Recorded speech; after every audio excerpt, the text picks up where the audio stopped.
Umakyat na po sa 7 ang natagpuang patay sa pagkaanod ng isang pickup truck sa umapaw na ilog sa Carmen, Cebu. Kabilang sa kanila ang isang buntis na kakakasal pa lang.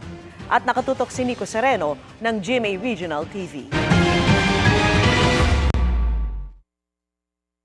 Natagpuan na ang lahat ng 7 taong nawala matapos anurin ng umapaw na ilog ang sinakyan nilang pick-up nitong Lunes sa Carmen, Cebu. Pero lahat sila ay nasawi, kasama na ang mag-asawang 1 linggo pa lang kasal. Ang babae, 7 buwang buntis pa naman. Pinakahuling natagpuan kanina ang isang 15 anyos na binata na inanod na sa dagat na sakop ng bayan ng Borbon. Sa dagat na tumutok sa paghahanap ang otoridad dahil sa dagat sa Carmen unang natagpuan ang labi ng isang 11 anyos na kasama ng grupo. 10 iba naman ang nakaligtas pero sumasailalim pa sa psychosocial intervention ng munisipyo ng Carmen. Ininspeksyon ng mga opisyal ng OCD-7 ang lugar kung saan naganap ang insidente nitong Lunes ng hapon. Yung area pong yun, medyo madulas talaga doon. So we're recommending na siguro to come up with another rail.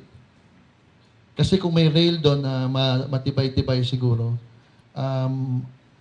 it will help Hindi maaanod yung pick-up. Ayon sa Pag-asa Visayas, flash flood ang nangyari sa Carmen, Cebu nitong Lunes, epekto ng naranasang malakas na ulan. That event was an extreme rainfall event.